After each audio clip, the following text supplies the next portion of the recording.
Élèves de première ayant choisi la spécialité physique-chimie, bonjour. Dans cette première partie de leçon, nous interprétons quelques expériences mettant en jeu l'interaction électrostatique, c'est-à-dire l'interaction entre charges électriques immobiles. Les conifères comme les sapins, pins, cèdres, mélèzes, etc.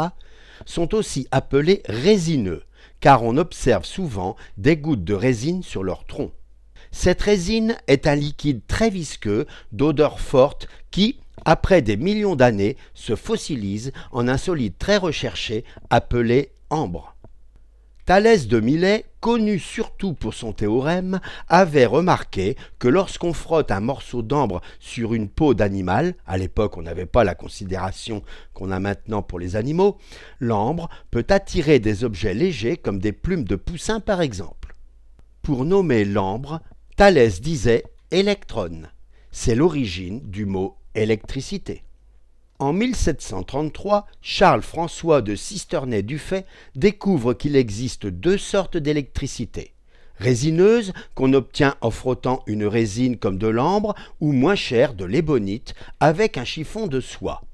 Vitreuse, en faisant la même chose avec du verre et de la laine. Nous savons maintenant que l'ébonite arrache des électrons à la soie, sa charge électrique devient négative. La laine arrache des électrons au verre qui prend une charge positive. Nous savons également que deux charges électriques positives se repoussent, comme le font deux charges négatives, et que deux charges de signe opposés s'attirent. Dans toute la leçon, nous symboliserons les charges positives en rouge et négatives en vert. De Cisternay-Dufay découvre aussi qu'il existe des matériaux que nous appellerons conducteurs qui permettent aux charges électriques de se déplacer. Considérons par exemple ce montage électrique composé d'un générateur, d'un interrupteur, d'un ampèremètre, d'une lampe et d'un cylindre en aluminium. Ce cylindre est formé d'atomes d'aluminium de numéro atomique Z égale 13, électriquement neutre, possédant 13 électrons. L'aluminium étant un métal, l'atome est plus précisément constitué d'un ion Al+, possédant 12 électrons, lié, prisonnier du noyau, et un électron pouvant s'échapper, voyager de cation Al+ en cation Al+, un électron libre. Les fils de connexion, généralement en cuivre, sont modélisés d'eux-mêmes par un réseau de cations Cu+, immobiles, en rouge, et d'électrons libres pouvant se déplacer en vert. Les électrons de charge négative sont repoussés par la borne négative du générateur et attirés par la borne positive. Si l'on ferme l'interrupteur, on observe le déplacement des électrons dans le sens prévu. La lampe s'allume et l'ampèremètre indique une valeur non nulle. L'aluminium est un conducteur. Si l'on recommence par exemple avec un cylindre de soufre formé d'atomes de soufre de numéro atomique Z égale 16, on n'observe pas de courant électrique en fermant l'interrupteur, car l'atome de soufre possède 16 électrons liés sur 16. Il ne possède pas d'électrons libres. Le soufre est un isolant.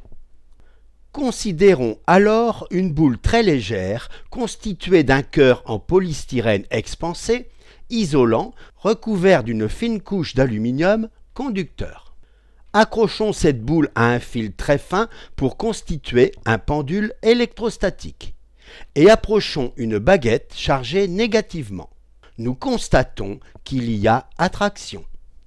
Approchons maintenant une baguette chargée positivement, on observe encore une attraction. Nous voudrions maintenant comprendre pourquoi la boule subit une influence alors qu'elle est électriquement neutre, donc non chargée, et pourquoi une attraction que la charge soit positive ou négative.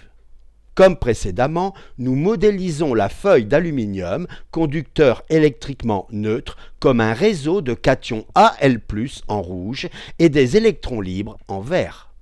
À l'approche de la baguette chargée négativement, les électrons libres sont repoussés et migrent du côté opposé, laissant derrière eux le réseau de cations Al+ fixe.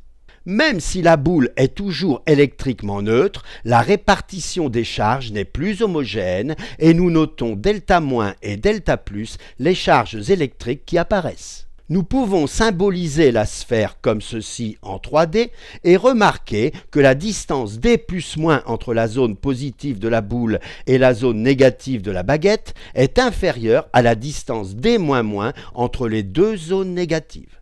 Or, c'est un principe général en physique de voir les effets diminuer lorsqu'on s'éloigne de la source. Autrement dit, l'attraction entre les zones plus et moins est plus importante que la répulsion entre les zones moins et moins. Et l'attraction l'emporte globalement.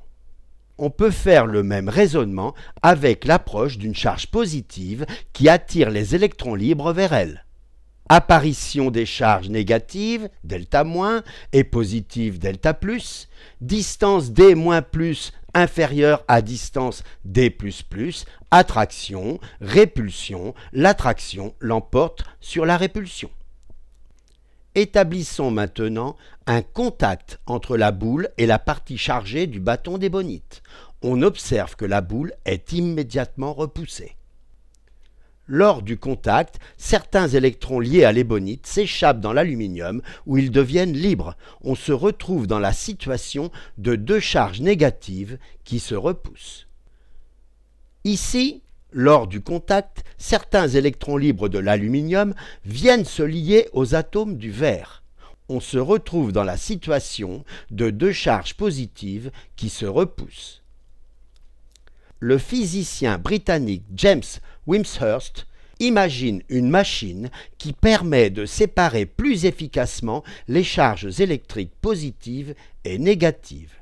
Il s'agit en quelque sorte de créer l'équivalent d'un frottement permanent grâce à deux disques tournant en sens opposé entraînés par une petite manivelle.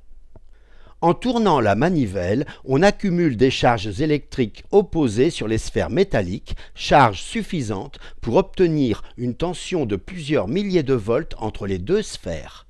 On décharge la machine en mettant les sphères en contact, ce qui produit généralement une étincelle. Prenons deux plateaux métalliques dont les plans parallèles se font face et introduisons la boule métallique d'un pendule à peu près au milieu. Relions électriquement un premier plateau à la partie de la machine qui se charge positivement et l'autre à la partie négative. En tournant la manivelle, nous chargeons les plateaux d'électricité positive à gauche et négative à droite. Et voici ce que nous observons. Assez rapidement, le pendule se met à osciller d'un plateau à l'autre en produisant un son à chaque contact, d'où le nom de carillon.